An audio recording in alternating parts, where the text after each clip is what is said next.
All the work that it's interesting that I built one of the, this wonderful connection network of people when I grew up feeling so disconnected, right, and feeling abandonment and abuse and sexual and physical and everything in between.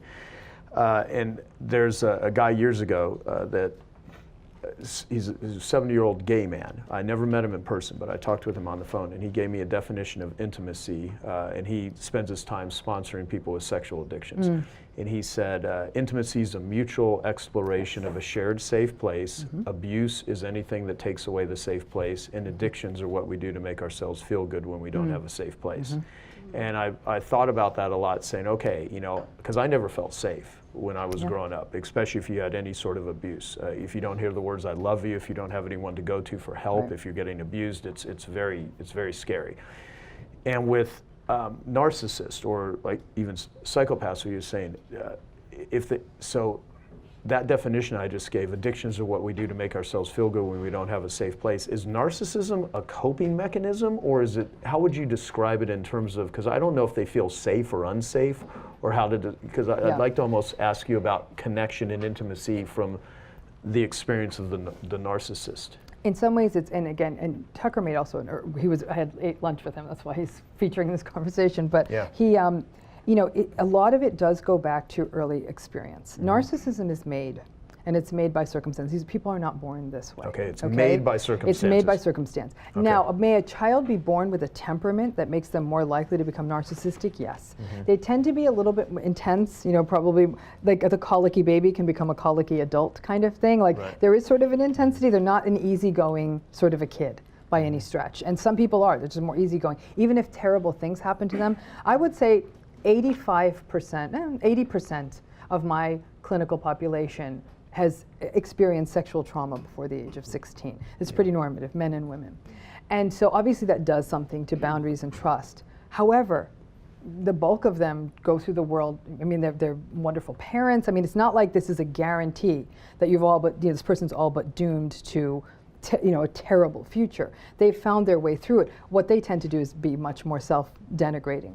But for many narcissistic individuals, there are early histories characterized by neglect, frank trauma, inconsistency, chaos, but there are also early histories characterized by being spoiled, like too much material indulgence without feeding the emotional needs of the child. Listen, a person of means may want to be able to give their kids a really nice bike and a trip to Disney World and all that, but if at the same time that child is also not being given a rich emotional vocabulary, an opportunity to share feelings in an appropriate way, and parents that are present psychologically more often than not, when you have that indulgence, the overindulgence of the material with the underindulgence of the emotional, that's actually the classical way we create narcissism.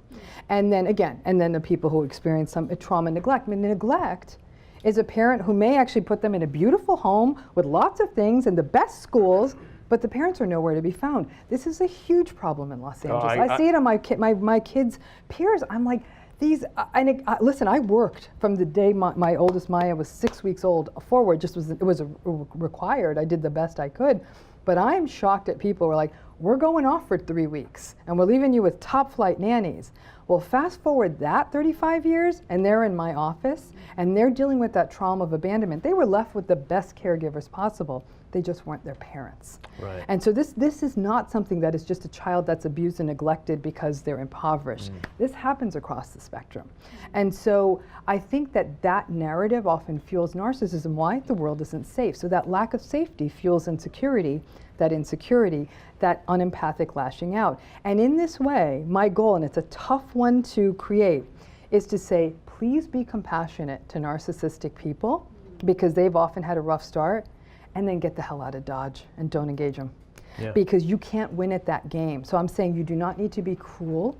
You do not need to call them out in a cruel way. You don't have to do a smear campaign, but you're not going to make this work. So you're almost telling two stories at the same, because the narcissist is saying, why doesn't anyone want anything to do with me? I'm like, because you're not a nice person to them.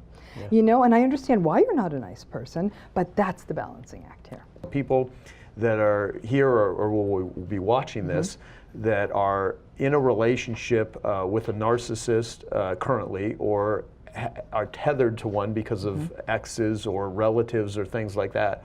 What suggestion? I mean, you cover this in the book, you know, but I'd love to have you touch on some of this, because I think you just really understand it. Well, I say things like, I hate to say it, and it's going to sound very dismissive, don't engage with them. A lot of people, once you start engaging, you find yourself defending yourself. You find yourself over-explaining things. There's a classical behavior in narcissistic personality styles called gaslighting. And when a person gaslights you, they deny your reality. The most classical manifestation of gaslighting is when somebody says, you're being too sensitive, or that never happened.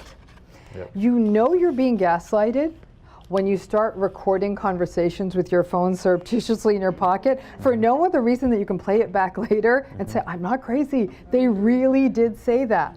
The number of times people in these relationships will put the text up and say, you see, you said it, to which the narcissist will say, you're a vengeful bitch. You know that? So they'll still turn your evidentiary base into a scathing analysis of your character, okay? You know what's interesting, I have an individual that I've currently dealing with in my life, that I've recorded conversations for that exact reason, because I know that if it wasn't, this person would say a reality that's not at all reality, and I needed to evidence of that.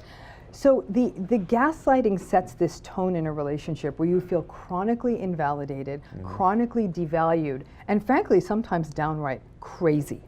You know, again, to the point where you're recording conversations and your house looks like the Pentagon for all the cameras, and they don't care about the reality. Because I will tell you, I've worked with couples, one narcissist, one not, in my office, and they will show video. You say you didn't do that, and they'll play the video. Clearly they said it, and then the narcissist gets up and walks out of the office. Right. You see, so they're not going to engage in it. So the engagement is where people get hurt. So I tell people, don't engage. Now, you're saying, how the heck are you supposed to talk to someone if I don't engage with them? So let's say he and I are sharing custody of a child and he's narcissistic. I'm not going to get into how's work going, how you doing? Like 5 o'clock, I'll be there to get the kids. We're done, we're good. He's got all the information he needs, okay? What's wrong with you? Why aren't you talking to me more? Come on. Say, I know, you know, we're good. We have our pickup time now. Your heart's racing as this is happening. This is taking a physiological toll on you if you're dealing with a narcissist. Sorry, but you know, but it's but you know, it's the. He's a lawyer. He kind of right, exactly. So I'm not engaging him.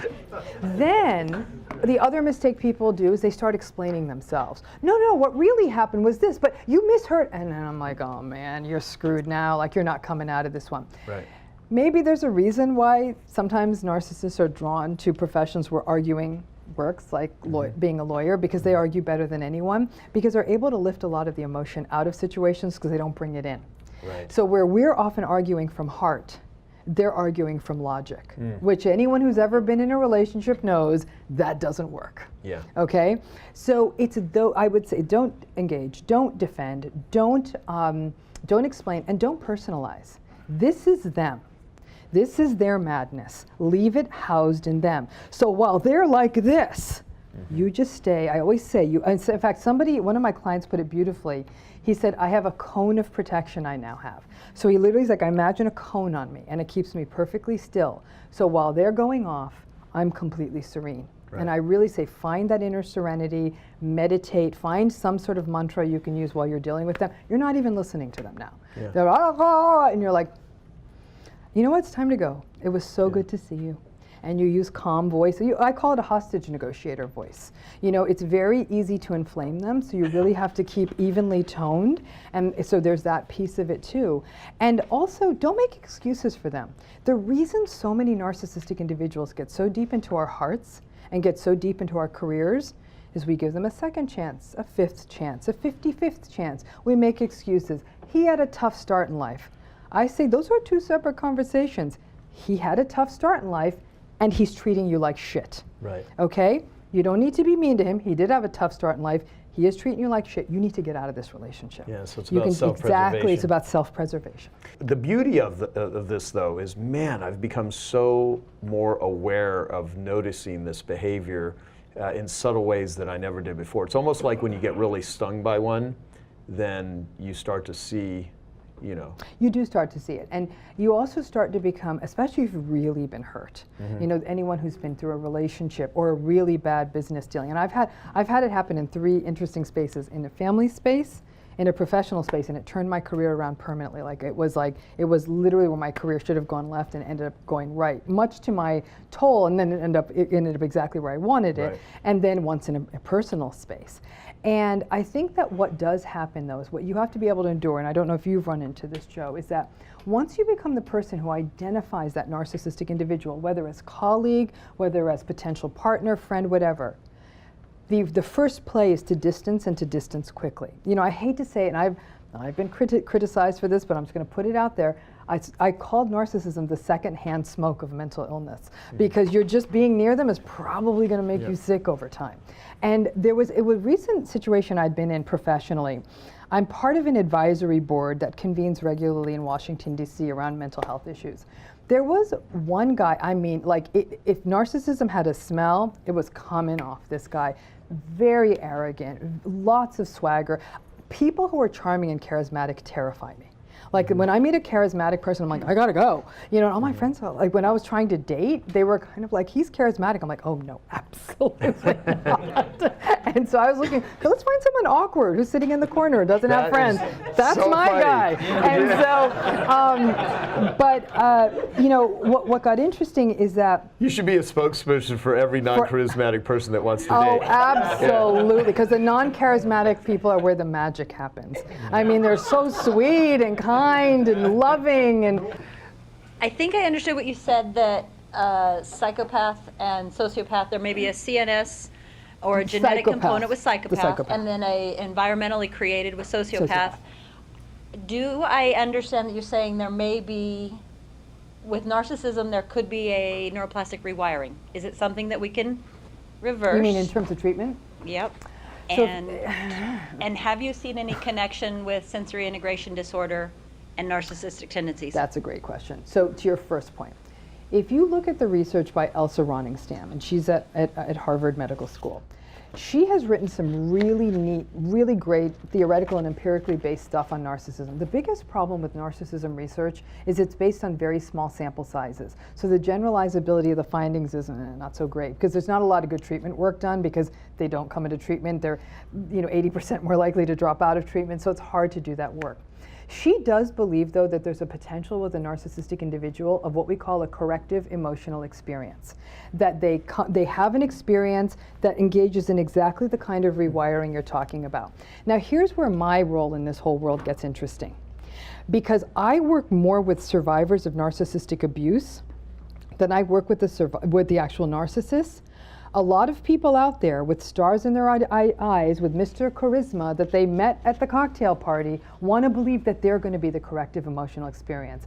The odds of you being the corrective emotional experience is the odds of you winning your March Madness, ticket. Like, it's not going to happen. You're not going to win in Vegas. You're not going to be the corrective emotional experience. The corrective emotional experience is actually something we as therapists can watch unfold. But even during my lunch period today, I spent 15 minutes talking a narcissist off the ledge, because he's 48, the girlfriend's 22, and he can't get his head around why she doesn't like spending time with him. And I was like, I can give you a couple of reasons, but I'm sorry you're hurt, And so it's that entire, I don't think, and this is the 4th time I've walked him through this rodeo with 4 different inappropriately young women, and so he's not getting it. Now, I hate to say it, but sadly, sometimes the corrective emotional experience can be a tragedy. It can be losing someone significant to you.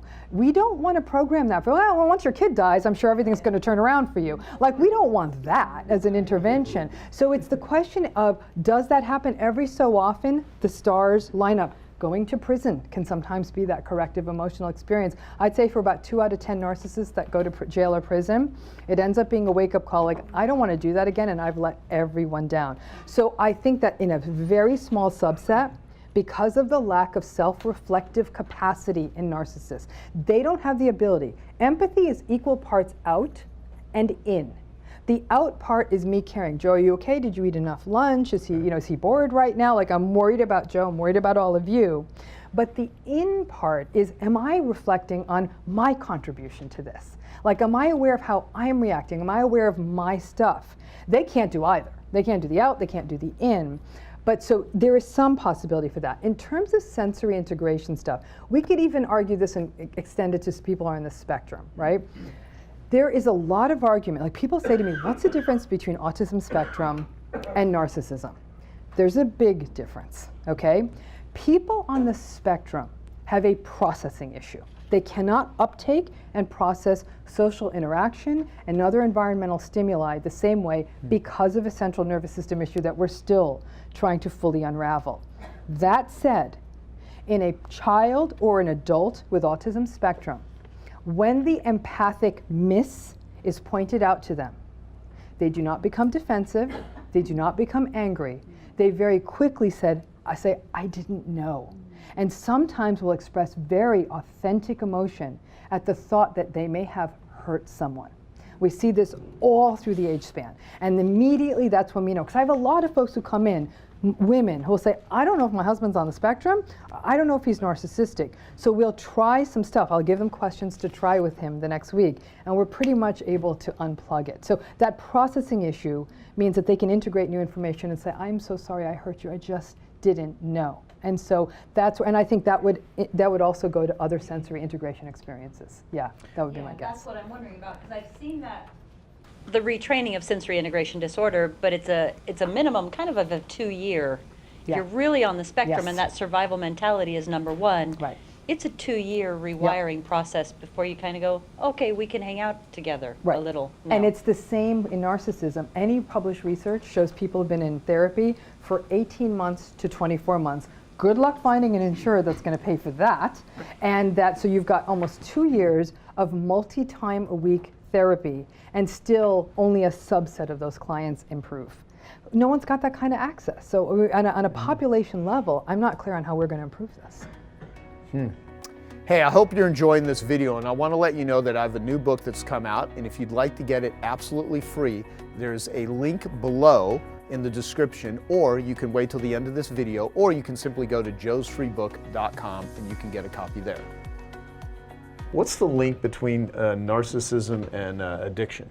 Oh, so strong. Think about it.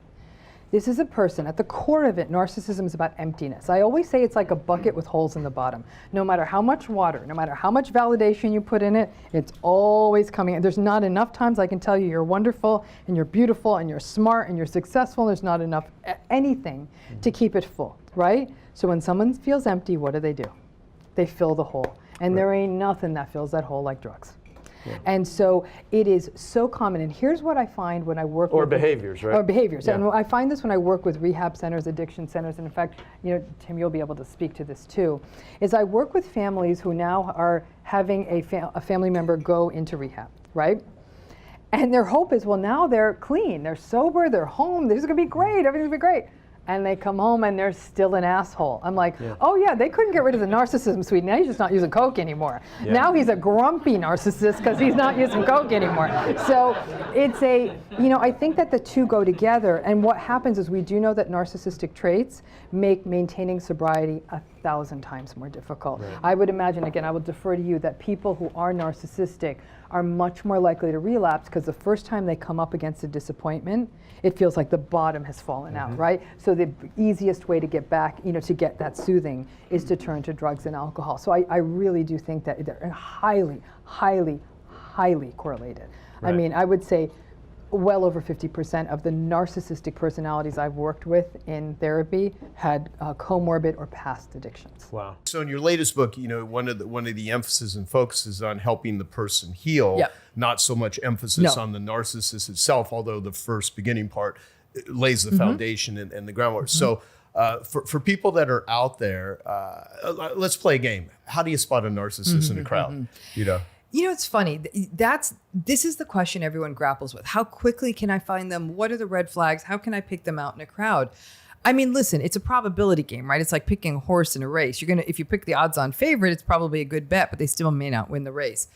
In a crowd, if somebody said, all right, I'll give you $10, tell me who's most likely the most narcissistic person here, I'm probably going to gravitate to either the most charming, charismatic, attention-seeking person in the room or the most aggrieved, angry person in the room. Those are my two bets, right? They're different people. Sometimes that aggrieved, angry person isn't as socially skilled. They might be sort of victimized and sullen and petulant and whereas that grandiose, charismatic, charming person is smooth as can be and is pulling pulling chairs out for ladies to sit at the table, like all the manners and all of that. So you'll see these two different kinds of portrayals. But those are the two people I'd be looking for in a room. Unfortunately, we're drawn to that charming, charismatic person. Yeah, no, totally.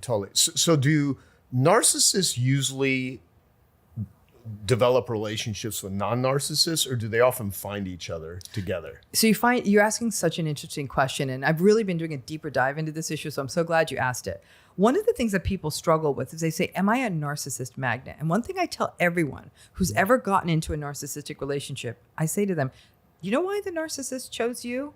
Not because you're the broken gazelle, not because you're damaged, not because you look like an easy mark. They chose you because you were attractive. They chose you because you're good supply. And for every narcissist, supply is a little different, right? Narcissistic folks are heat-seeking status missiles. They want status, right? Now, status means different things to different people. For some people, it's looks and appearance. For another person, it might be money. For another person, it might be position. For another person, it might be contacts. It depends on everyone, right? And for some people, it might be that they're absolutely beautiful, but like very malleable, right? But that supply is going to be different. So they chose you because you're a fantastic supply. And a narcissistic person isn't going to choose someone who makes them look bad. So I always say, folks, if they chose you, you got it going on. So let's not get into this place of you're somehow broken. And so for that reason, a narcissistic person could end up with any number of people in a relationship, including another narcissistic person, because another narcissistic person could be quite charming and charismatic and grandiose and attractive themselves. And you can imagine that's an extraordinarily volatile relationship. And we're talking a lot about intimate relationships in a way, in sort of how we're framing it. Right. This can happen in families. This can happen in business relationships. You and I have talked about that a lot. And you can imagine if you're in business and you're looking for someone to be like this great business partner, someone who's really visionary and charming and energetic and charismatic, that might be who you're drawn to. And then before you know it, the whole business goes poof because you've got this narcissistic business partner. Okay, so that's really great. I want to have you go elaborate a little more on narcissistic supply, because in your book you just define, because that's what they want. They want supply. Like, what does that actually mean? And let me frame it from this standpoint. So we all go into relationships because we want something, right? I always say this all the time. It's like, what do people want? We're going to want to eat lunch later, right? Everybody wants something. People are coming to this event today because they want to do trauma healing. So everyone wants something. People go into relationships because they want companionship. Maybe they want intimacy. They want sex. They want whatever. So the narcissists, what are they actually seeking? Because I think you really help people understand what they're looking for. And if they don't get it, they can get really ugly. They can get very violent. They can destroy your life. Right. And I'm gonna push back on you a little, Joe, here is that everyone's wanting something in a relationship, because I also think that even more primal to us is an attachment seeking element. And that's less of a want, but a drive and a need, right? Human beings are wired for attachment. And when a human being is not attachment oriented, it's actually a bit pathologic, right? We're a tribal species. We live in small social groups. We need each other. We have babies that take a long time to get to maturity. So that means you need multiple people on the job, right? So evolutionarily, we are attachment-seeking creatures, right? Yep. So it means that most people are seeking attachment, connection, reciprocity, mutuality, compassion. They want to, there's caring and being cared for, right? Right. The narcissistic person, though, isn't coming at that from a different angle. Not saying the narcissistic people don't want attachment, though they tend to be more anxiously and avoidantly attached. So they're either not, there's a lack of capacity for intimacy, or there's like a lot of a push-pull in-out kind of thing. But that supply seeking is almost a higher order motivation for them, right? Because that feeds that insecurity. There's an empty beast in them that's always needing more. And so that supply is something that not only makes the transaction of the relationship make sense to them, right? Because a relationship isn't for that, just that attachment need for them. It's they're getting something from this, right? Whatever getting something means. And it's usually some form of social status, right? But supply gets stale, right? At some point, that very attractive partner gets older and is not as attractive, or they're not a novelty anymore. And narcissistic folks are very reward sensitive. That's why we see a high overlap with narcissism and addiction. That same kind of dopaminergic orientation of reward, reward, reward, whatever that looks like: gambling, drugs, alcohol, sex, pick your poison, shopping. You know, there is also that kind of compulsion we see. So that supply is really kind of an offset to the insecurity and the shame. And it bolsters those external defenses like entitlement that allows the narcissistic person to sort of feel anodyne, in control, and able to dominate. So that it's a constant sort of feeding the energy to do that. Gotcha. Does that make sense? Totally. Yeah. No, in the other flip side, which I didn't finish on, like we all want something, I tend to look at it from the standpoint of, if you want something from somebody, make sure that your give is equal to or greater than you want. So you're not a taker. Right. You're giver. And narcissists seem to be the ultimate takers. Yeah, they just take. Like it's not a give. And if it is a give, it's like fake. It's a performative give. At that point, the give is still also a source of supply. That's where we talk about communal narcissism.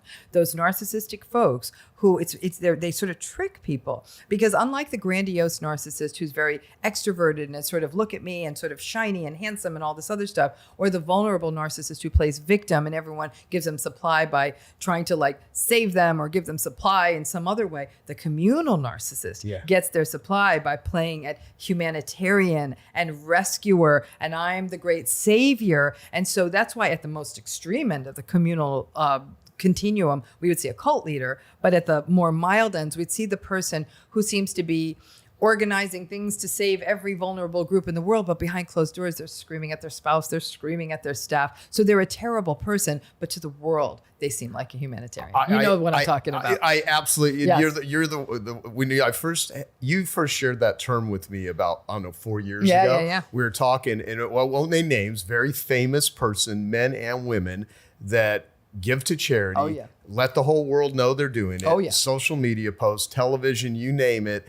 And they're donating to everything, they're contributing to everything, but absolutely, it's all a status seeking. Look at me, I'm so wonderful, I'm so great. And Joe, the wellness world is also fraught with this too. I mean, I have worked with many people in yoga communities, things like that. They'll say, I went in with my heart open, wanting to learn from this teacher, from this healer. And by the time they were done in this space, I went into vulnerable. A very narcissistic person was at the top of that food chain and advantaging people, and sort of is quite extortionate. It was humiliating. And that to me is heartbreaking, because it's hard enough for a person to get to vulnerability, but then to get pulled into a community where once again, they're caught in a toxic transaction, that's communal narcissism in play. What is I've got a few questions that I've written down I wanted to ask you. So what's the single most surprising thing narcissists do that people never expect until it's too late? I think the thing that throws people off about narcissistic folks is they're looking for almost a psychopathic lack of empathy.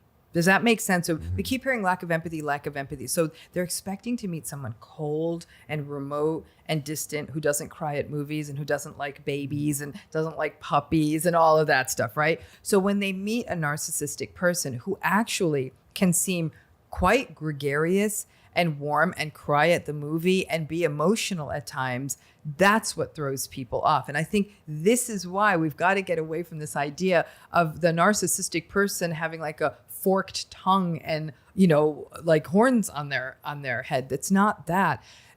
People fall in love with these folks because there's a moment in time, and many moments in time, when they can show up with what feels like empathy, but it's often what we call cognitive empathy. Narcissistic people understand this idea of empathy. They understand emotion. They could say, I understand why you feel that way. It feels very analytic, but that's not emotional empathy, which is somebody's entire demeanor changing, somebody not screaming at you on a bad day because it's inconvenient, right? But that cognitive empathy, I have to say, is the thing that throws a lot of people off, because they'll see someone who looks and it looks empathic. And so they're saying, well, maybe they're not narcissistic because they were really nice to my aunt when she came to visit, or they really cried at that person's funeral. Like they seem to show this emotion. And I think that the key is to sort of understand this idea of cognitive empathy, but also consistency and how they show up on your bad days. Hey, I hope you're enjoying this video, and I want to let you know that I have a new book that's come out, and if you'd like to get it absolutely free, there's a link below in the description, or you can wait till the end of this video, or you can simply go to joesfreebook.com and you can get a copy there. Gotcha. No, great. So why do so many people stay emotionally trauma bonded even when they know the narcissist is toxic? So there's a couple ways I want to go with this. One is the idea of trauma bonding is really based on a what feels like almost like a physiologically unbreakable connection you have with someone that's created by that alternation between good and bad, or not so bad and better, or whatever it may be, but it's an alternation, right? If we think of it in its most primal way for how a trauma bonded relationship is created for a child, the child needs the caregiver. There's no alternative here. So the child has to go through all of these mental accommodations to maintain that relationship. Narratives they create, blaming themselves, anything to make it so they can maintain that relationship. And there's a lot of justifications, there's a lot of excuses, there's a lot of almost metaphysical thinking about the relationship to keep it in place. Because the idea of losing that relationship for a child is a complete attachment fracture that the child simply couldn't tolerate and survive. Now, fast forward to adulthood, where we don't have those same survival needs, but still that alternation with someone we feel attached to, connected to, that we love. Because there are some good days, again, that pattern of rationalization and justification and having the same arguments and never quite resolving them and making excuses for the relationship. And one of the things that also happens is people become isolated in these relationships. So they don't get that sort of alternate point of view, right? And there's something almost deliberate about that. People won't be able to articulate in an adult manner what they like about this person. Again, I always call it my trauma bond hack when I'm working with a client is they'll say, I love them. It's clearly a dysfunctional relationship. I'll say, what do you love about them? And the client will always pause and they'll say, okay, Dr. Ramani, so I love, I can't put it into words. That's when I know, like, this is trauma bonded. Because when you really love someone and it's healthy, you'll say, this is my friend, my companion. I love being with them. I look forward to seeing them. We share so much. Like they're articulating a coherent model of the relationship versus a trauma bonded relationship. There's no coherent schema because it's all based on this sort of physiological panic model. Does that make sense? Totally. And so the idea, and the person will say, the idea of ending this relationship fills them with panic, even as they intellectually, at almost like a cerebral cortex level, they know this is not a healthy relationship. Like, I know they cheat on me. I know they lie. I know. But what's happening is much more primal, right? It's much more, again, attachment oriented, where there is a sense of panic of, what if I'm always alone? What if they find someone better? What if it's me that's not enough? And that panicky system is what sort of kicks in for someone. And undoing that is no small task therapeutically. A lot of folks really benefit from trauma-oriented work on where did this schema, where did this model Define come schema. from? So a schema is a mental model, right? And we can think of this in terms of, again, what I was using the term a coherent narrative. A coherent narrative is being able to look at something holistically. Great example would be a childhood, right? A childhood where a person could say, I was abused by one parent or I was abandoned by the parent. And since then, I keep looking for people who reject me. But when a kind person comes along, I reject them. The person is able to see everything in a very coherent, consistent, stable way. So the more stable the schema, usually the healthier it is, because it almost becomes like a little mental GPS. You're like, I know how to navigate the situation. And schemas are driven by experience, or they're driven by temperament, they're driven by culture, and they're driven by personality, right? So, and having that model when it's coherent and healthy, then a person's also even able to say, oh, I see what I'm doing here in this relationship. But I often see in the more trauma bonded relationships, there's no coherence in that schema and that narrative. No, super helpful. So how do we set ourselves up for being able to develop healthy, connected relationships? Because you've heard this 1,000 times where someone's like, why do I keep picking this bad person? What's wrong with me? Like there's something, their picker's messed up. And maybe it is. And when I say it, I mean, they've been in damaging relationships and they're scared. They're gunshot. They don't know what to do. They're you know, they've been burned. They don't want to get hurt again. So therefore they don't play to win. They play not to lose. And if you play not to lose, you tend to lose. So I want to connect this back to our trauma bond question too. When we think of the narcissistic relationships, we often make the knee-jerk assumption that this is a trauma-bonded relationship. Not necessarily so, too. There are plenty of people in narcissistic relationships who aren't trauma-bonded but can't get out. Yeah. So and I work with a lot of folks who are in narcissistic relationships and not trauma bonded. They're like, if this fool walked out the door tomorrow, as long as I could keep my kids or keep the house, I would be fine. So there's external structures, practical issues, minor children, finances, family court, a whole host of other things, family traditions, whatever it may be.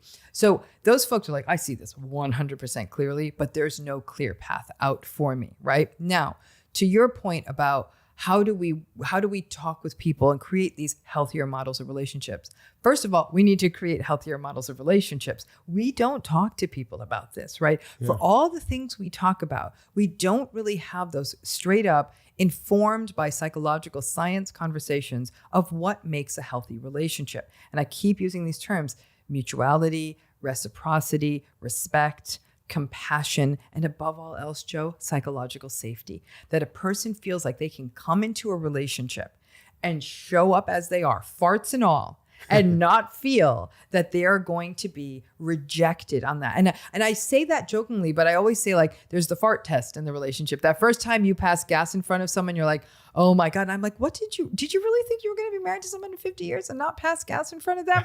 And I'm like, and look, they're still here. Maybe they'll laugh a little. And I'm like, if they get up and leave because you had beans for dinner, I don't know that this was the keeper. But I think that kind of model of, I have to be perfect, I have to show up as this idealized version of myself, I can't be authentic. And I do think it takes us to that conversation about authenticity, another really overused word these days, but that has so much power in creating healthy relationships. Because that requires us, even before the relationship, to do a deep dive in, who am I? What do I stand for? How do I show up?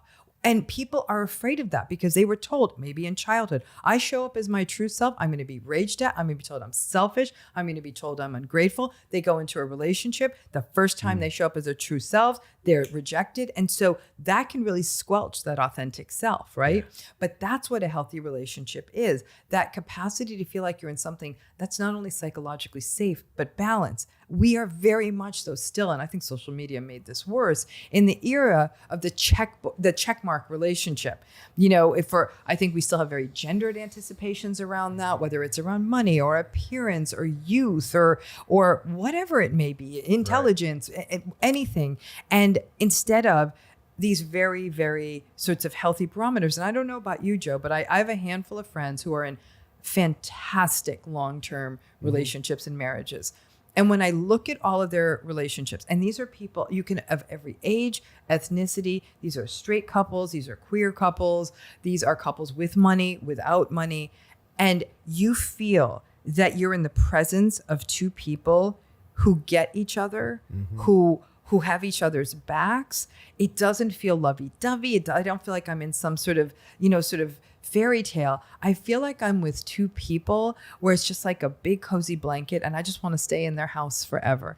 And that kind of alchemy, there was often two healthy people that entered that relationship. That's really great. Yeah. And that feels really good. And there are, and I'll tell you, I think it's important to have models of relationships, because if everyone you hang around with is completely dysfunctional and talking shit about each other, you know, it's just, it doesn't help you at all. We need, and look, I think in a lot of ways you are providing models. Like we have one interview that we did that has over 1 million views, and I have at least 100 times when someone has sent me a message, because I have Genius Recovery, so I'm talking to people that are struggling with addiction all the time. It's just kind of weird how my own recovery has led to all these other things that I do. And I will utilize your interviews. I will say, you need to watch this. And so it's not just an interview. It's literally a toolkit. It's helping people work through their lives. So what is, if you could wave a magic wand, there's so much you've learned. You've had so many of these conversations. Do you ever get sick of talking about this stuff? I don't, because Joe, one of the beauties of being sort of a former academic is you never stop the work. Like it's all your head's in the journal articles. You're always reading the new science. Again, even here we are today at this beautiful seminar on trauma. I get to learn from Gabor all day. I get to learn from Kimberly all day. I get to learn from folks like you about addiction. So it's not just getting your head in the clouds with all the minutia of the science, but talking to people who've walked the walk. And so every day is a teacher, and it's like this gigantic sculpture. You're always adding more clay to it. You're always flexible and willing to sort of see things in a new way. So I never get tired of it, because I have the real privilege of always getting to learn, pushing myself to learn, always reading books, and always talking to survivors. Yeah. And so you've learned so much. That, like, what have you discovered over the last year or so that you're like, this is really valuable, that I think people need to be aware of this. They need to, I'd love to have you share some of those things, because you're always on the cutting edge of all of this. I mean, I really admire just how much work and what you deal with is pretty heavy. I mean, you deal with some very difficult situations that I don't know very many people that could unravel some of the stuff that you work with. Well, I really appreciate that. But again, it feels like a real privilege. You know, I've lived experience in all of this. So I get it. I feel it. And I know how important it is for people to feel seen and not shamed. Yeah. I think that the piece that in this year that has really been illuminating for me, and I was reading in all these sort of complex models, but the simple part of it is anyone who's in a narcissistic relationship, I don't care how mild or severe it is a relational trauma, and it is a betrayal trauma. And the only way to treat relational trauma is in relationship. That you are now basically, you are fixing that broken schema of a relationship. And even whether it's in the therapeutic room where you're teaching someone, people show up, people care, that this can be a healthy space, that the therapist can show up authentically. And then it's about helping that person heal in community. And we have a monthly membership. And what I've seen, now we've had it for over 2 years, and that you need that much time to sort of see changes in trend. What's been remarkable in watching that healing community is watching people who all came in, not everyone didn't come at the same time. Like some people come, drop out, whatever.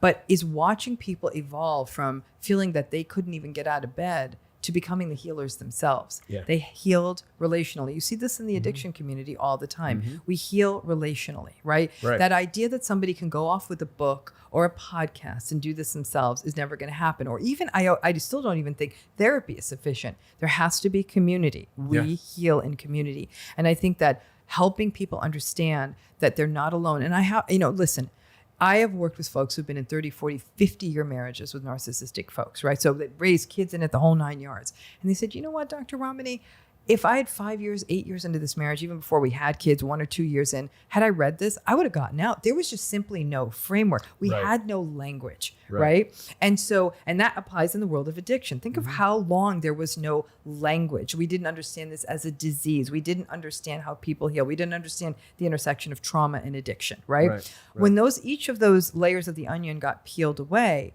we have had more compassionate conversations. People are getting better treatment. Well, narcissism is about 20 years behind that right now in terms of understanding how that shows up in relationships.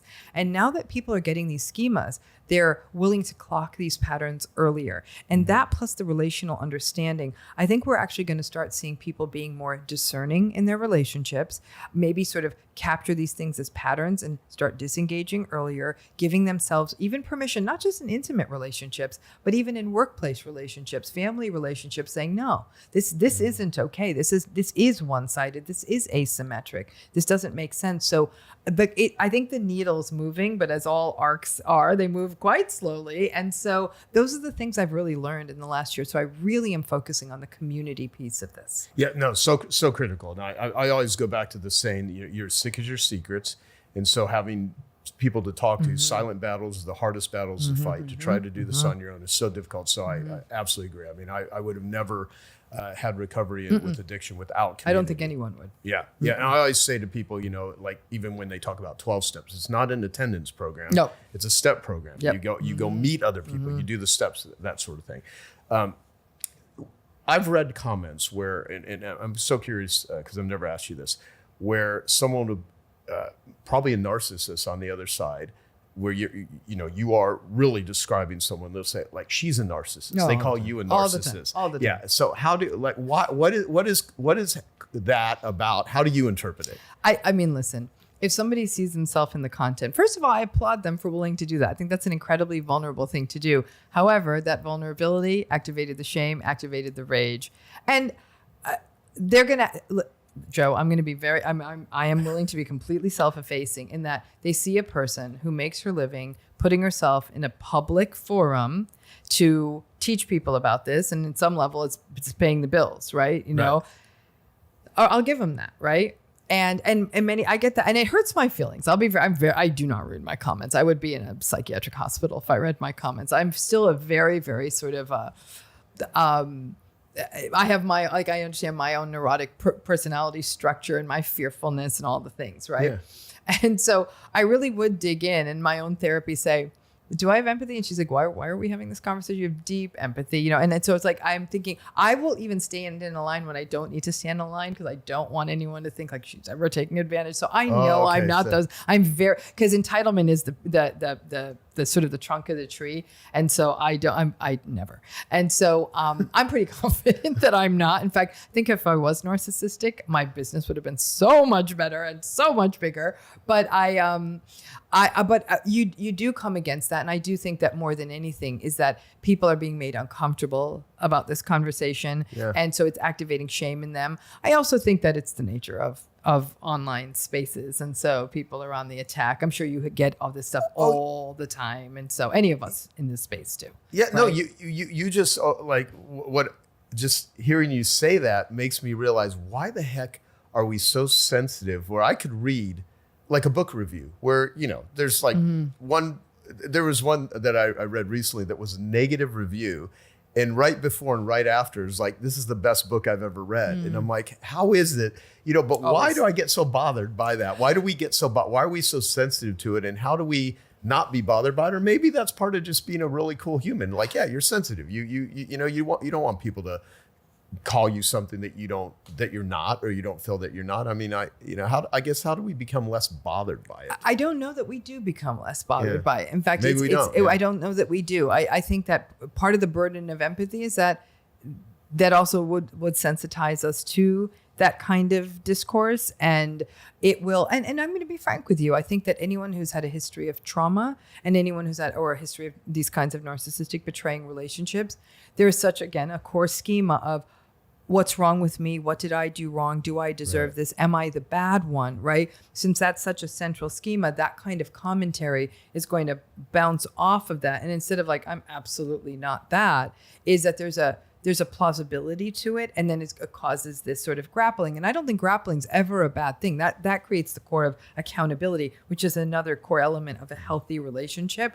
But I don't need to be sitting there all day. And I'm very much, one of the things, the way I opened up this book was the story of me as a child, right? And with the purple dress, and not willing to, sort of put myself out there more than anything because I didn't want to be made fun of. That was the driver that day. Is I did not want people to see me and make fun of me. And even to this day, I still think, what the hell are you doing? But I because there was no way to do this anonymously, right? I could have tried, and then people were like, what the heck is this? So I do, in academia, in some ways, you can be very anonymous. So for decades of my career, you really are, you're sort of, in fact, the way our work is reviewed in academia is it is done anonymously. They remove our names from the manuscript, so there's no bias in the peer review process. So there's almost a built-in anonymity in the scholarly process. Right. And so if people say it, they say it. And I'm thinking again, I'm not reading the comments, so I'm not seeing it.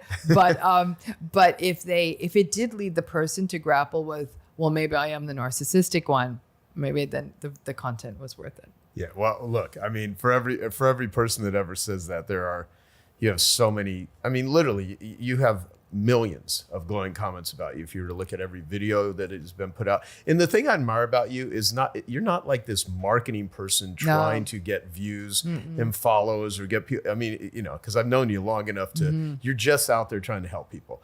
And yeah. And it's funny because I know a lot of folks who they algorithmically generate content. They see which videos do, well, or what content does well, and they shape it.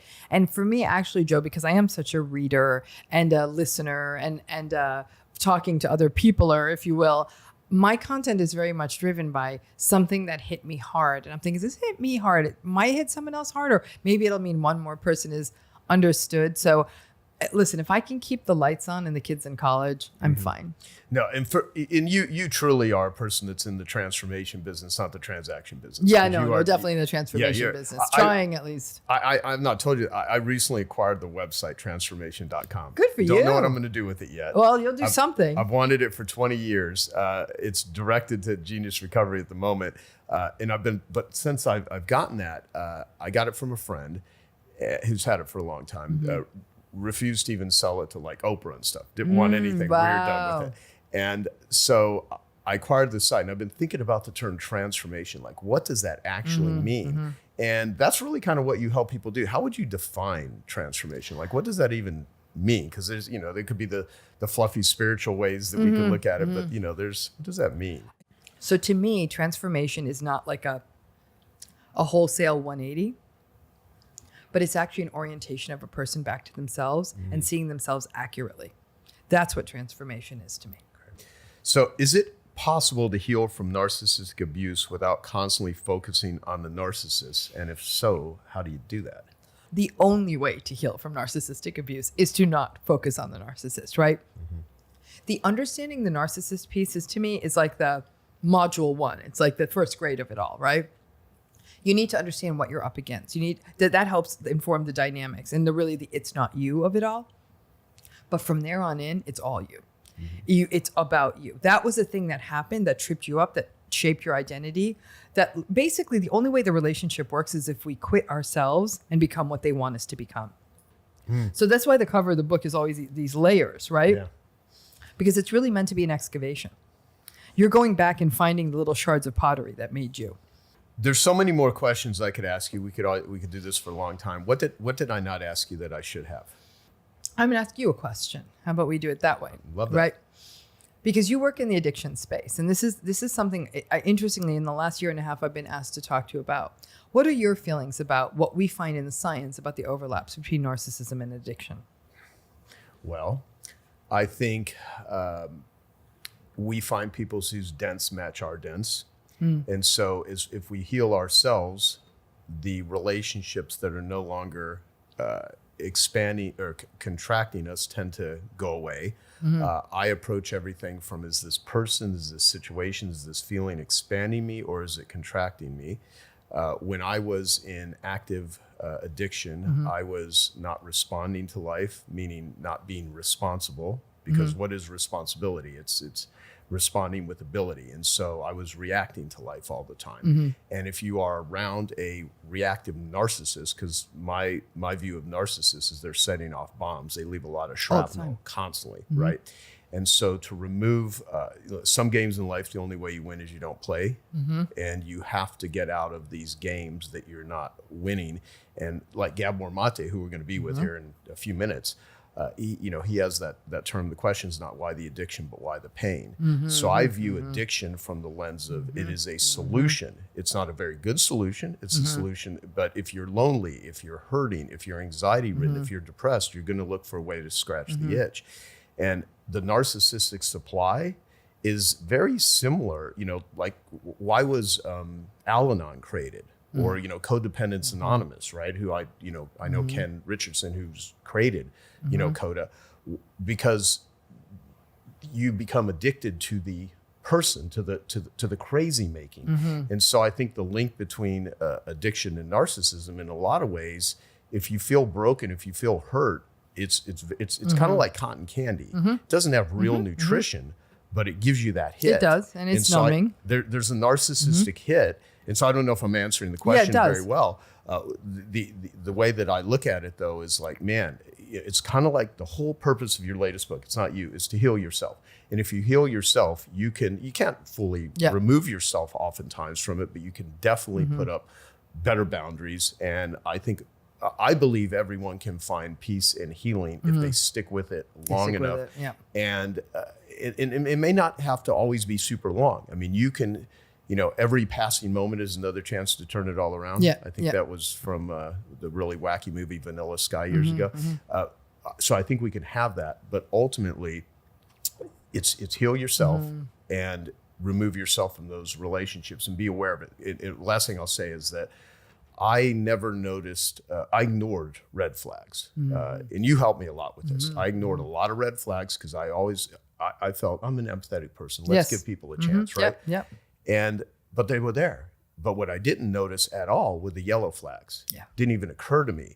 And so as I build up my awareness, I've gotten a lot healthier relationships. And guess what? I have the longest stretch of addiction recovery that I've ever had, right?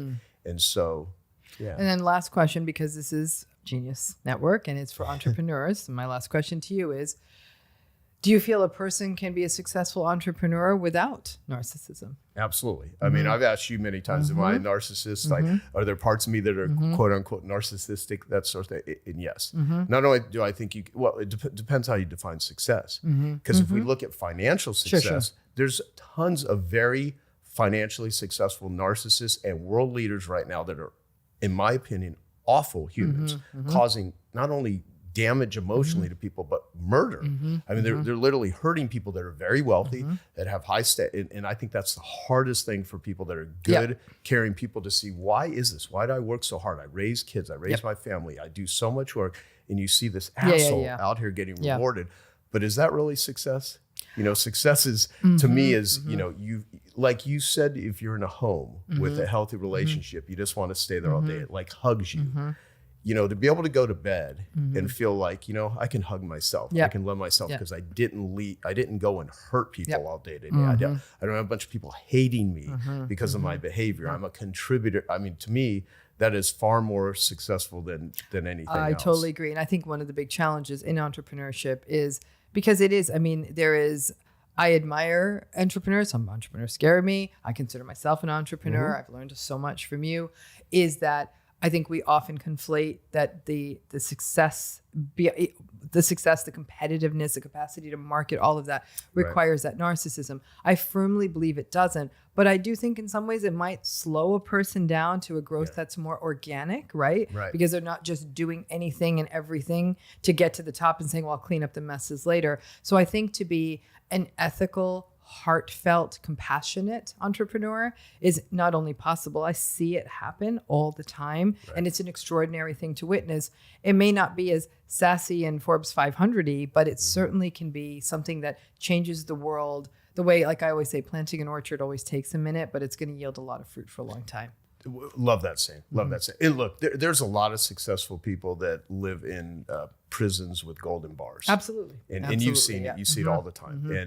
And unfortunately, you know, I always say this to young people. If I would have known that being successful was this much work, I would have stuck with being a loser, right? and I say it jokingly because, you know, you have no idea how. I mean, if people went behind the scenes, I know. That's one of the reasons I say complimentary things about you. You have worked your ass off. I mean, you wake up every day and you go to battle with things that most people won't. And that's admirable. And it is battle. Yeah. Yeah, it is. For both you and I. Yeah. Totally. But you know what? That is such meaningful stuff. It makes a difference. And with all these narcissists that have a bunch of people that hate them, that leave a bunch of scorched earth, that don't encourage people. I mean, I will, like, if there's any karma, if there's any sort of thing, which I believe there is, and there's a source of ethical energy, I think life gives to the giver and takes from the taker. It may not happen right away. You may not see it, but if you go long term, you know, be nice to the people you meet on the way up. They're going to be the same people you meet on the way down. And I've seen a lot of narcissists that have had, you know, lots of, you know, external validation success, and but they hit a point. They end up in prison. They end up with cancer. They end up with all kinds of sort of thing. And and so, final thing. So you're always a domino. I mean, people will hear our conversations. It will trigger something. What do you give out some resources that you have for people that are looking for help, or where they can go that would be most helpful? Because you are the one. Well, I mean, you always go to my website, drromney.com, and you'll sort of find the clearinghouse of everything. We've got stuff ranging from free to stuff that's sort of a a mild monthly cost. So we have YouTube, which every single day there's new content. We have the new Dr. Romani network that's powered by the Fireside platform, which is sort of an interactive network, which is a new thing we're doing, which has actually been really quite fascinating and wonderful. We have a monthly membership for people who are healing from narcissistic relationships. I have multiple books on the topic, taking narcissism and healing from these relationships from a bunch of different angles. If you're a therapist, I have a 36-hour asynchronous training program that culminates in a certification in working with clients experiencing narcissistic abuse. And we even have cohort models where you can come together and not only do the asynchronous training, but also have an opportunity to meet in groups so we can talk about cases and that sort of thing. So there's all sorts of things we have going on, and we sort of try to share those pearls of wisdom as often as we can. But there's a lot out there that people can learn from what I'm doing, what we're doing. Yeah. Awesome. When I first had dinner with Gabor Mate in 2015, he said this really interesting comment to me. So Gabor knew about me being my childhood and about, some of the stuff that happened to me. And we're just in this restaurant in Vancouver, and we're just sitting there talking. And this first time I met him in person, we had spoken over the phone, but this is in 2015, and he's a, small, sort of, he's not a big guy, and he's a, Hungarian doctor in his 70s, and we're just talking in this busy restaurant, table for two of us surrounded by people, and he says, I know the cause of cancer, and then he continues to talk. I'm like, hold on, back up. You just said you know the cause of cancer. He's like, yeah. I go, all cancer? Children with cancer, animals with bone cancer? He's like, yeah, all cancer. I'm like, okay, what's the cause of cancer? And he's like, suppression, repression. I'm like, what do you mean? He said, well, if I started pouring water on your head right now and yelling at you, I could change the physiology of your whole body. And he goes, so, everything would change. He goes, so if I started pouring water on your head and yelling at you right now, what would happen? I go, what do you mean? He goes, well, your face would get flushed, your adrenaline would surge, your heart rate would go up, all the cells in your body would change. And he goes, so if I did start pouring water on your head and yelling at you right now, what are some of the things that you could do? I go, he's like, how would you react if I started pouring water on your head and yelling at you? And so I'm sitting there thinking about this, and I go, well, I could, walk away. He goes, yeah, you could run away. And he goes, what else could you do? I said, tell you to fuck off. He said, yeah, you could fight back. And he goes, what else could you do? And I'm sitting there thinking, what are my options? I already went through those two. I go, I guess sit here while you pour water on my head and yell at me. And he goes, well, no, you could ask for help. And right at that moment, I was like, wow, I think I just heard something pretty profound. And he said, so what happens when you're in a situation, usually as a child, where you can't run away, you can't fight back, you can't ask for help, there's two ways that humans deal with it. They either develop an addiction as a coping mechanism, or they develop an autoimmune condition or something like cancer. And he goes, I learned that a lot before I wrote the book, When the Body Says No. And so I shared that with you, and I believe there's something. Now, if I believe cancer and many diseases, dis-ease, I don't think the body's built to have diseases. There's genetic things, there's a lot of things, of course. There's certain things, though, that people say you can't do anything about. This would be one of them. You got a 2% chance. Well, what does that mean? And what is the cause? And so I think it's either mental or physical toxins. And sometimes it's trauma. And when you're a kid and you can't run away, you can't fight back, you can't ask for help when you were 13 years old, and probably way before then, you already had this built-in trauma. So you had atmospheric conditions.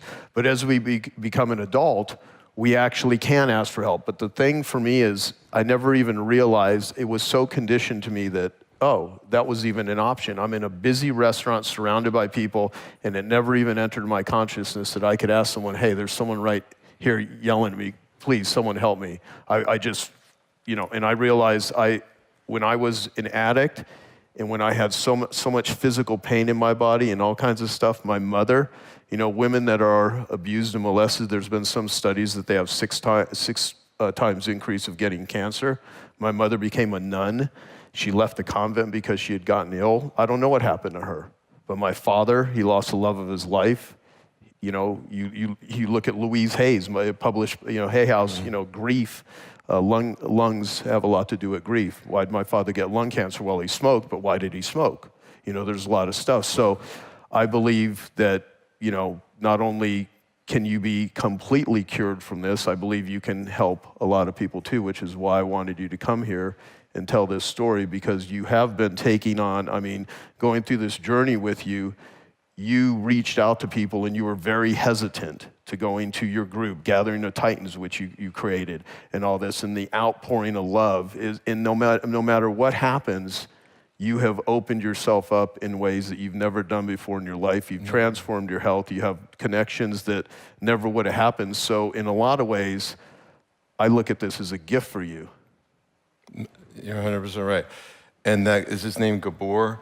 That changed my life. I spent about 3 or 4 weeks praying and forgiving my mom for what she did. And just getting that release, I think, was the start of the healing. When, I don't know how long ago it was, 2 years ago, maybe 3 years ago, when you had told me about a meditation process you had gone through. And so I ended up signing up for something that you had recommended and going through it. When did you start meditating? I did a fair bit of meditation. I don't remember on the first time I tried. Like, I'm thinking maybe 12, 15 years ago when I really started kind of getting into this. And then for some time I meditated quite a lot. It was like for a few years, it was a couple of hours every day.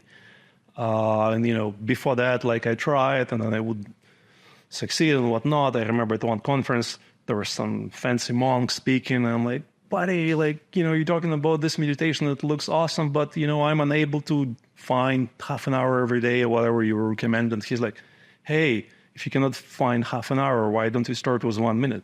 I'm like, oh, that's a cool idea. I'm always been a big fan of baby steps, that kind of concept that really helped me in so many areas of my life. So I started with 1 minute, and then eventually became 10 minutes and 15 minutes and 30 minutes. And eventually it became 2 hours for quite a bit. So I meditated quite a lot. And also at some point I did this really awesome course, Finder's course, which was really about taking people within 4 months through a lot of different types of meditation, because we are humans and we like to play and explore. So we developed we invented so many ways to do that. So that was really fascinating to kind of look at that. So I did that. And then eventually, a couple of years ago, year and a half ago, I think, it stopped. Really? Yeah. Okay. So do you meditate? No. I mean, maybe I do, but I don't think of it as meditation. No, it's more like, life and meditation, they stop being different activities. Well, you know what? So we're really talking about things that are related to the nervous system and to the functioning of the body and the movement of it. So certainly, I've always liked the line, the issues are in the tissues. And so if you don't involve yourself in some sort of physicality and it's just purely mental, there's a big part of human expression that you're not experiencing. And I even think of addiction and work and art and music as expression. Humans are just expressing creatures. And we're either, sitting still or we're moving around and driven people that will be like type A or however they're labeled. And I even have a Genius Network member and a friend named Dr. Doug Brackman, who wrote the book Driven. And he talks about how 5 to 10% of humans. I think I've read that book. Yeah. Oh yes, it's a fascinating book, and he teaches people how to meditate by doing open-eyed meditation while shooting rifles, right? And he talks about the driven entrepreneur, the driven individual, where it's a genetic mutation, the D2 and D4 gene, which I don't even fully understand. Even though I've interviewed him on this, I still don't. I think he's got 2 PhDs. He's a smart dude, quirky as hell, and there's the drivenness. So there's this nervous system thing. So when you're meditating for a couple hours a day, you're going to interact in the world completely differently than if you're not doing that. So you stopped. Did anything change, or did you get to a point to where you kind of do you feel better? Do you feel worse? Do you not even think of it that way? Yeah, I don't even think that way, right? Yeah. Like, everything constantly changes. Yeah. Here's you meditating, here's you drinking more coffee, here's you drinking wine, and at some point I stopped drinking alcohol, and I didn't have a single drop for a few years, and now I can have a glass here, a glass there, but it's no longer a trigger that takes me down a certain path, like, trying to have more and more. Like, computer games, right, can be an addiction, and I'm not really into shooter games, but there's this puzzle game, Candy Crush, right? Yeah.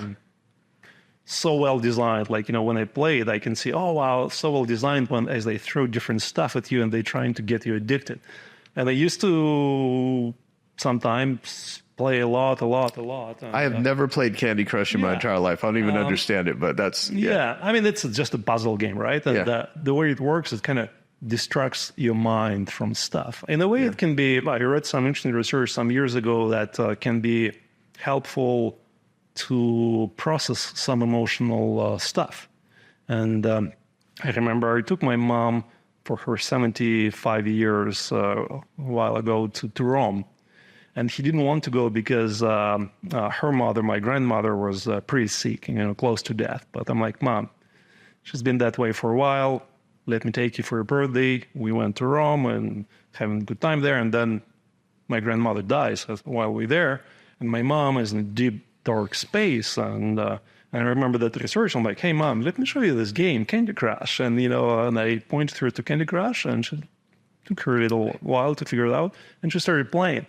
And at least it seemed to me that made her suffering easier for her to process. And to this day, she still sometimes plays and whatnot. And I mean, it still was difficult, like, just losing your mother, like, that's hard, right? Yeah. And then her being away from that. So, we went back within like a few days. But so, addictions and games and everything else, right? This is just our natural human reactions to handle what we're trying to handle, whatever the current reality is. Yeah. Void of luck, what is your criteria of what you would consider a person worth betting on? I think, well, first of all, I think a serial entrepreneur is always a safe bet.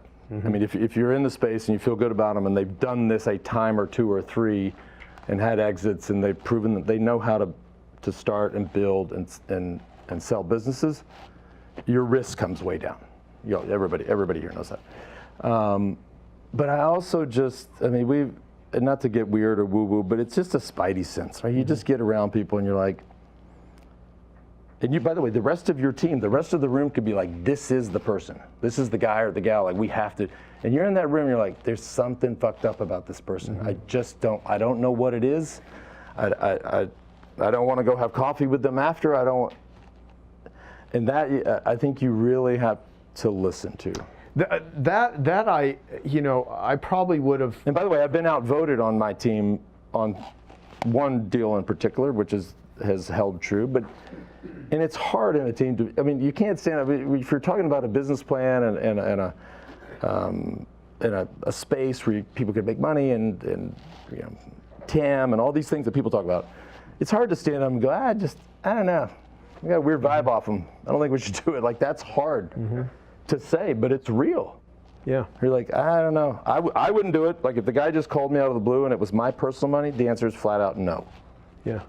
But that's hard to sell sometimes. I agree. We have a friend, Patrick, who, he's talking about yellow flags, where I would oftentimes ignore red flags, and I'd pay the price of ignoring red flags because bad shit would happen. But I never even noticed yellow flags until I got screwed enough times or I was just with people that, there was just a gut feeling that I ignored. And truly, I would inebriate those feelings. I would I would think there was something wrong with me. And now today, I very much pay attention. Dan Sullivan has, we've had lots of conversations about this, only align yourself with people that, are aligned with you, and try to feel that sort of alignment. And Dan also, just to bring up Dan, he takes entrepreneurs through a questioning process of who do you want to be a hero to. And in your life, you are a hero to millions of kids, millions of people. I don't even know what you think about that word hero, but who do you want to be a hero to? maybe, and of course you probably would say your children and stuff, course. but is there a group or a cause, or, I mean, you did live strong, I mean, because you had cancer yourself. Do you decide your business activities based on products and services in certain categories because of what you want to see happen in the world, where you think of it, I want to be a hero to these people? Because well, I don't think of it that way, but I do. I mean, we invest in health and wellness and health care, so I think it's not green tech, or it's, but it is. I mean, if part of your thesis is to prolong life and enrich life, then that's a pretty good thing. Yeah.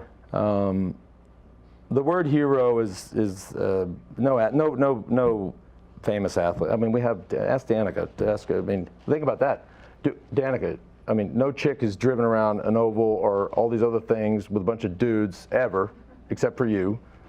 Right? So there's a bunch of young girls out there. She's my hero. That must make you feel uncomfortable. Yeah, throw her a mic if we need to. Yeah. What do you mean by uncomfortable? Well, I mean, if somebody's like, "Oh, you're my hero," that just feels. Does there feel like there's a responsibility there? Yeah, or something to do? Yeah. No. No. I think I'm proud that they would look up to me. And if anyone ever says they want to be like me, I tell them that you should want to be better than me. If you're gonna. I'm gonna borrow that. But I mean, I think it's happening because of what I've done. I don't have to do anything to get that. It's achieved through what's happened. So there's really nothing to do, right? So I guess I don't feel uncomfortable. I will say I have, like, in my career, because I would sometimes do more edgy things, so I'd have to kind of look at that and what that meant. But I did feel this underlying, like, I'd like parents to be proud of whatever it is that I've done so that they will show it to them. So I always had to really stand behind whatever I did, and I had fairly large comfort zones for everything, so. But yeah, I mean, that's probably the only thing. Yeah. It's interesting because both of you are in your categories, two of the top in the world. It's interesting, just different experiences. Do you feel uncomfortable? I'm assuming you do. Not. I mean, it just. I don't know if it's. I don't take it if somebody, they don't believe me. They don't say, like, back in the, and maybe that was part of the problem. I mean, obviously, 15 years ago, I heard that hourly. Yeah. Right, and you're like, oh, this is really weird. Not many people come up to me and say that anymore. But. Well, was the discomfort linked to the lying and the dishonesty? Yeah, maybe back. Perhaps I haven't. That's fair, though. It's totally fair. Yeah, that's totally fair. Yeah. But look, I think you asked me about before that. You were starting to ask about, what it is that, how you, not necessarily how you move forward, but or what you know better than me. But look, I think my favorite band in the world is the War on Drugs. I don't know if anybody likes the War on Drugs. It's a great band. You can listen to them later. But they have a line so Adam is the singer, he writes all the lyrics, and the lyrics are, some would say, very dark, but they're deep. But he has a line in one song where he gets through the whole song and he gets to the final chorus and he says, "Be the writer of your own story." We talked about tattoos earlier. Like, I'm close. Like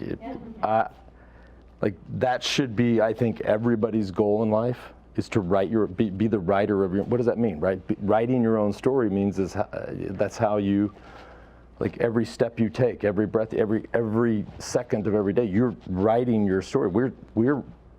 We've agreed to, be together and be part of us writing our own story, and so it's. That's super important for me. That's sort of my anthem in a way. No, I like it. I mean, yeah, people wake up and they write a comedy, a tragedy, a love story, a drama. Yeah, and by the way, and people mess up all the time, and then you go, wow, that was not a good chapter in the book. Yeah. Dan I heard Dan say this. He has a line where he's like, "Forgiveness is giving up the hope that one day you're going to have a better past." And because you're not going to have a better past. You ever struggle with addiction, or had anyone really close to you that struggled with addiction? Look, I've gone through.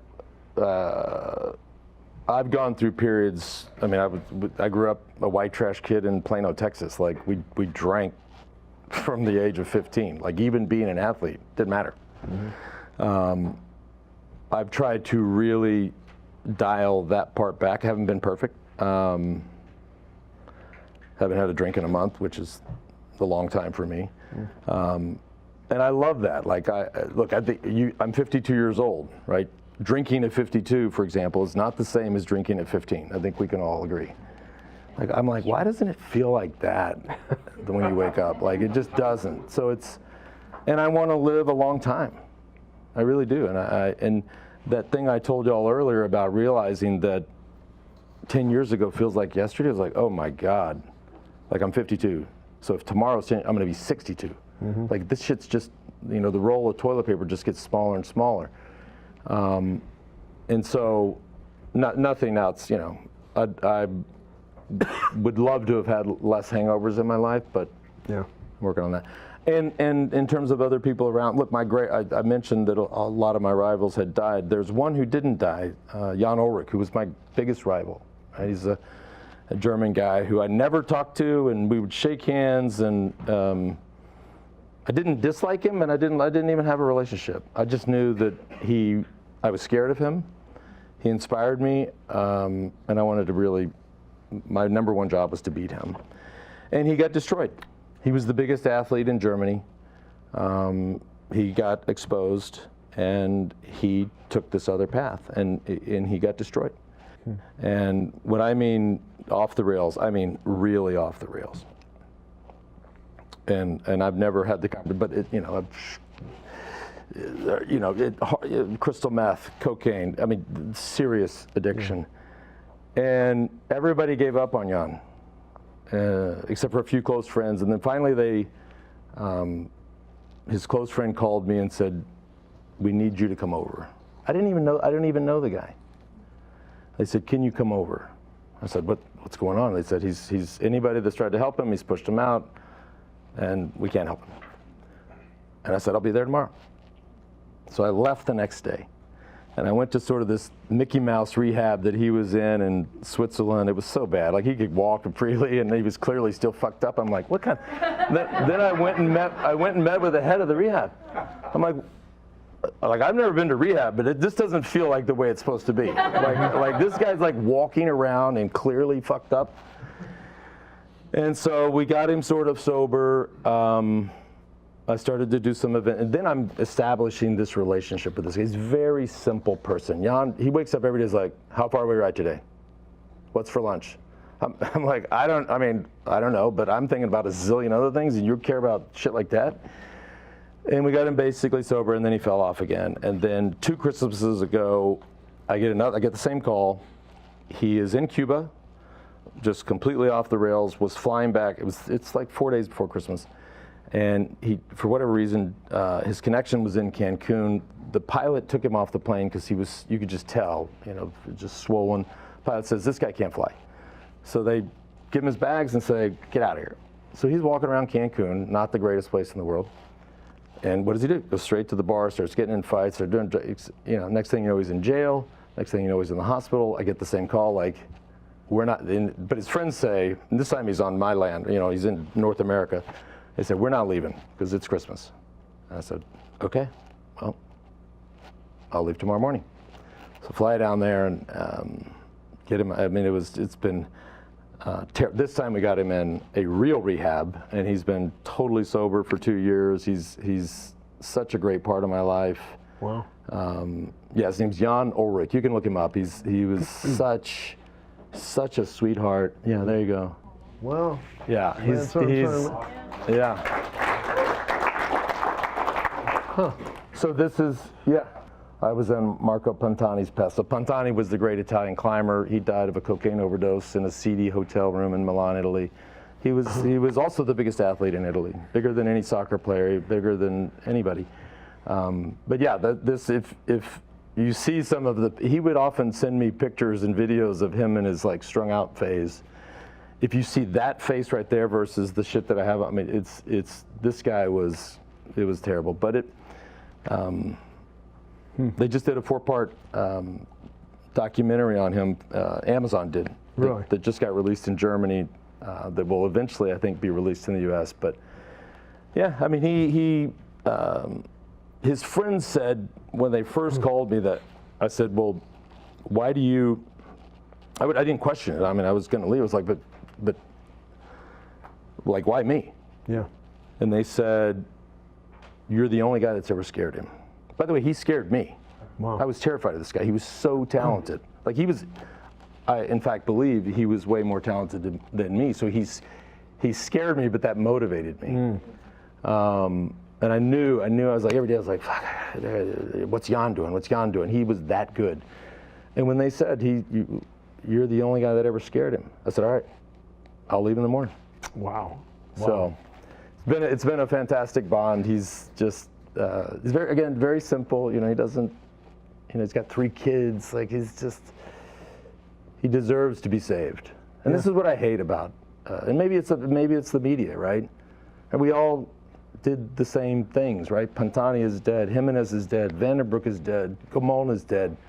Jan is alive, I'm alive, right? But we all had second in commands and third in commands and fourth commands that were all in the same cesspool, right? We can't do anything, right? If Jan and I want to go to the Tour de France, they do everything they can to prevent us from showing up. But second in command, third in command, fourth in command, they're on the podium.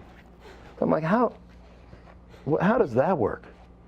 Are you kidding me? So not only did you basically almost kill this guy and try to kill me, but I was like, no, you're not killing me.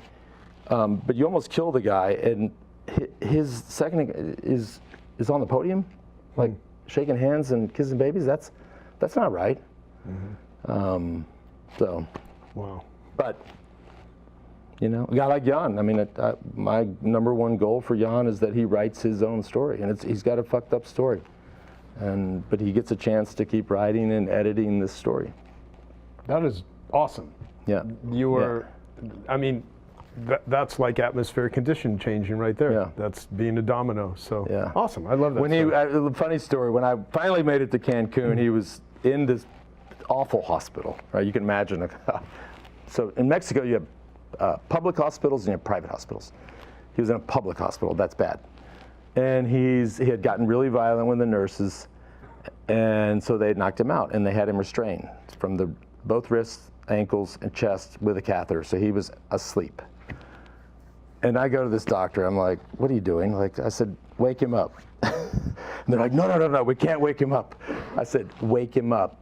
And they're like, okay, but you're gonna be in there alone. I was like, no problem, I'll be in there alone. So he starts to wake up, and he's just like, whoa. And he realizes it's me, that, you know, he's fucked up. He's like, get me out of here. Let's go get some hookers and some whiskey and all that. I'm like, it is like 2 days before, at this point, it's 2 days before Christmas. I said, Jan, we're not doing that. It's Christmas time. But he was so out of it. So out of it. But, you know what people don't understand about that too is like my friend Gabor Mate says, the question is not why the addiction, but why the pain. People don't understand the pain. The coke, the hookers, the whatever, it's just trying to soothe. You're just trying to soothe this incredible mental pain and anguish. And I didn't know a lot of his story, but that Amazon actually sent me the 4-parter with subtitles.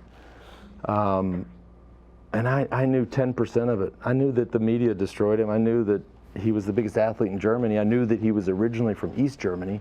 I didn't know 90% of the story, right? You talk about trauma, and a man who's not equipped at all to handle trauma, and didn't know how to ask for help or get help for his trauma. I'll show you a picture when we get off here. I mean, of me and him in the bed in Mexico. You won't believe what this guy looked like. Wow. I can share it with you, and you can put it up. It's with the restraints. It was fucking. I'm like, wow, this is where we are. Yeah, you know, and that's, by the way, too, that's also like you talked about your buddy coming in and out of consciousness. Like, it's not all bad to be like being rock bottom is.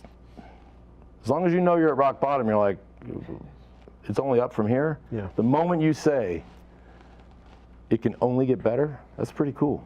Like, it can't get any worse. Yeah. Okay, I hope you found that video awesome and useful. So if you want to get a free copy of my book, I want you to click here. And if you want to watch some more videos that'll be useful and awesome, click here. Go ahead. You're over here. Do it now. Come on. Thank you. Watch him.